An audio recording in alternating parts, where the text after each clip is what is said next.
Domenico from Domenico 101 MMA, here with the featherweight champion of the world for CES MMA, Matt the Mangler Bessette, here at Underdog. I'm not going to let him talk yet because I'm going to keep introducing this son of a bitch. Yeah, keep going. He's got a fight coming up, a second title defense for CES on May 12th, CES 44. The guy's been bitching all since his last fight when he took out Kevin Kroom. All you bitch about is wanting to get back in the cage. You don't bitch about anything else but wanting to fight another. Here's my boy, he's been bitching shit. Well, you know. So you're coming off a great title defense for a sold-out crowd at CES. When was that, CES 42? Is that what was that? Yeah, 41. We just had 41. Oh, we just had 42. Yeah. All right, there's so many of them. They're staying busy. Yeah. All right, so you had a great finish in there. Highlight.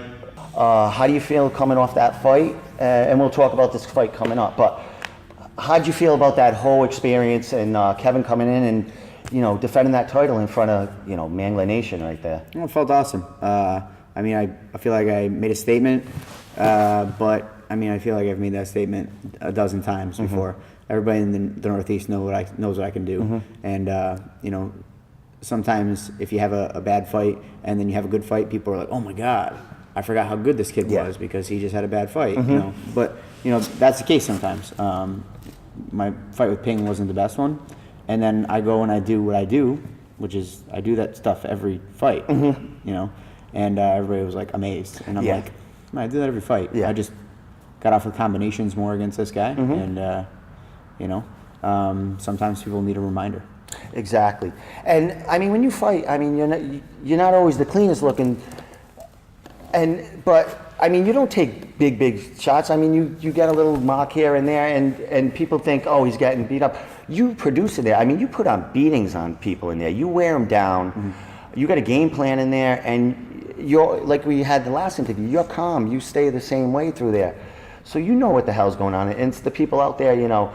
He didn't have a great fight, but they're not in there with you. They don't see what the hell's going on in there. They don't know how hurt you are, or if you're not hurt, or what kind of game plan you're going in. Then you come back in this fight with vengeance and take out a kid, you know, from out of town with a great record. Kevin Kroom came in, you know, that kid came in the band. I mean, and that's what we want. And that's the kind of fighter you want, that you could put on a great show. And you did. So now we come off this fight. You're coming into your second title defense. How you feeling about this? Because we got another dude coming in trying to take the title out of the New England's hands. So how you feel about this fighter coming in? And what's it, Jeremy Spoon? Yep. Veteran fighter.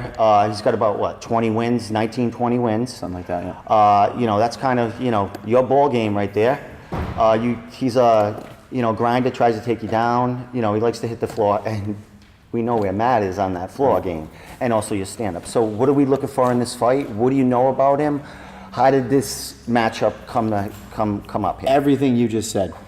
All right. I've been doing my homework. I'm sorry. Everything you just said. All right. Why did you? He's a grappler. He's an MMA fighter. Yeah. But he likes to grapple. Likes to set up his takedowns. He likes to stay on top, and he likes to grind you out. You know.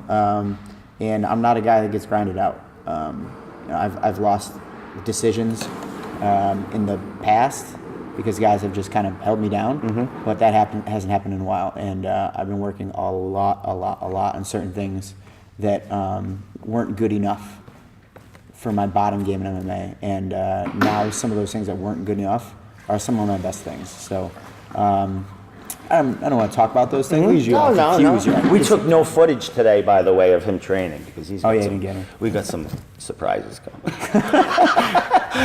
Talk about some super secret. Yeah, shit. some seance. Yeah, we got some flames coming this time. But yeah, I mean, the way he fights, he's had 23 fights, so he fights very similar from one fight to the next, and I know what he's going to bring, and there's a good chance he knows what I'm going to bring, and I feel like, you know, when people take fights with me, I don't want to act cocky, because I'm not cocky. That's not what I am. But I always feel like there's something that I have that they just can't put their finger on. Like during the fight, the person goes, "Oh shit, I didn't know that he was whatever," you know. And people always say that to me after the fight. They're like, "Dude, you X, Y, Z." I'm not going to talk about it, but Yeah. You surprised me with this. You Yeah, surprised me with yeah. that. I had no idea you were this. And that's cool. So what that means is people underestimate me. Yes. And, you know, Jeremy's got some great wrestling. He's been competing for years, so I feel like he probably won't underestimate me, you know, which makes for a good fight. So Kevin didn't underestimate me. He was a banger. He came ready to go. Great fight. And that's why it was a good fight. So hopefully Jeremy doesn't underestimate me. Excellent. And, you know, like you said, you've been working on a lot of things. You got it everywhere, Matt, like what we've seen, you know. All right, last question before, you know, we give out shout-outs. What's the deal with the UFC? You got 21 wins, you know, you're killing everyone in front of you. You know, you talked about maybe not a bad performance, but not the expectations of everyone else. And you said, like, you know, one fight, you could have like 6 fights and you know, you get that one fight that makes you look not like a super, you know, but you come back. Like, what is it? What's wrong with the UFC? We want to know why the UFC doesn't call you. You want the real answer? Yes. They have a roster. Yes. If the roster can hold 50 guys, they have 75. Okay. So their featherweight division is jam-packed. And they can't take on any more guys until they start getting rid of some. So the only way I were to get in is if I were to get a last-minute replacement. So if there would be a featherweight this weekend, there's one this weekend, next weekend, then there's one May 13th. The day after, I'd be fighting for CES. You know, if one of them gets injured, they may call me. Okay. So I got to be ready. So I have been in fight shape, 3-5s, for over a year. It's ridiculous. You know, I've been watching what I eat, and it's It's exhausting. There's not much more you can do to show that you belong, because you have the backing of other fighters out there, professional. Joe Lawson, he's on, you know, Twitter. Give this kid a chance. Let him see what he can do. And like you said, the division's so packed. You got people there idle that aren't fighting. Yeah. So you want to get to the UFC, but it's almost beneficial that you're not there, because they'd be sitting you on the shelf, and you're getting active fights right now. So that last call. Yeah, I know. I've thought about that too, but you know, I got goals, and you know, my last goal in MMA is to fight in the UFC, and you know, I always set a goal and then reach it. Set a goal and then reach it. Wherever I am, whatever I am doing in my life, I set my goals and I reach it. It doesn't fucking matter what it is. I reach my goals. You'll see me in the UFC.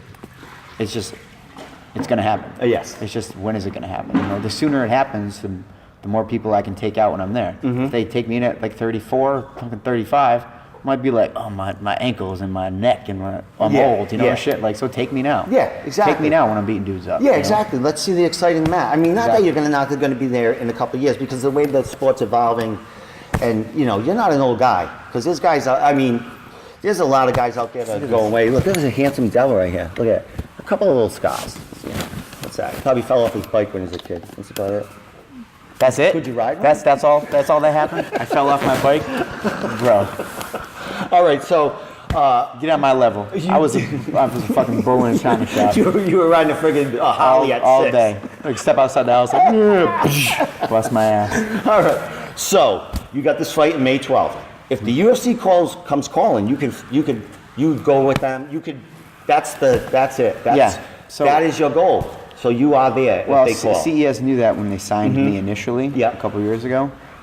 So if the UFC calls at any time, then I can fight for the UFC. Okay, excellent. Which, you know, at this point, I want to fight in the UFC, but I signed a contract to fight for CES.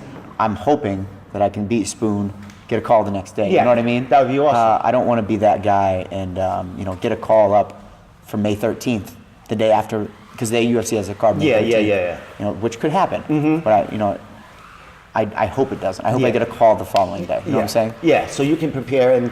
No, but I want to hold up my end of the bargain. Yeah, exactly. That's what I mean. Jimmy and Pat have been so good to me. You know, that I want to sell out that show, beat Spoon up, get my hand raised, and you know, hopefully I can make them look good again. And because they always make me look good. And that's a great organization, the best one in, you know, the biggest one in New England. Sending, you know, they're like that. They are the triple. Like they're like a minor league baseball team talking about But like them big being a one. feeder? Yeah, for this exactly, UFC and that's league? what they are because Yeah. they're picking a little bit here. See, here's But the it's thing- just not here's the the thing with UFC; that. it's other places too that's picking them off. Here's the thing with that. Like this, realistically, like the UFC is that monopoly, kind of. Mm-hmm. You know, so they are the biggest ones, and everybody wants to get there. Everybody knows that. Yes. You know, and Jimmy and Pat are smart. They're not stupid to it and ignorant about it. They know that the fighters want to fight for CES, kill dudes there, and move on. You know, it's nobody wants to retire at a spot where they thought they could have done more. You know what I'm saying? Yeah. So you know, they're not those guys that are just going to hold you from And moving on. It makes them look better too, because their fighters are fighting, and you know, for they're sure. you know Yeah. that the UFC is looking at them Yeah, yeah. because you're there and you're teetering on that call up. I know it's happening, so you know, New England's there for you, Matt. We're all shooting for you to get into the UFC. We want to see you do some damage. We want you to represent New England, like you know, Joe Lozon and all them other guys. You know, it's your time. You May know? 12th, bro. May 12th. May 12th. You're gonna show the We'll world. talk right about there. the UFC after that. Okay. Because I got Spoon on May 12th. I know you're gonna give you're gonna have a nice speech after that. But all right, from Matt Bessette, Underdog Gym, and his home here in where are we? West Hartford or something? Where? Yeah, I think it's considered West Hartford. All right, Hartford. It's a big place in Connecticut. We got the Featherweight World Champion for CES here, fighting May 12th, CES 44, defending his title for the second time against Jeremy Spoon. Jeremy Spoon, yep. Great fighter, and he's going to try to take you down. You're going to keep him on the feet, beat the shit out of him, and then submit him and go to UFC. Maybe. Sound like a plan? Eh. All right, man. I don't know if that's what I'm going to do. We'll see. Well, yeah, we don't want to let him out on a game plan. We don't want to let him know how he's going to end his night. All right, we out of here. So stay tuned for this bull. He's going to be in the UFC someday, and hopefully I can carry his towel on the way to the cage when he's there. Say some shit. All right, buddy. Get off. Just touch me. We're out of here. I touched this whole interview.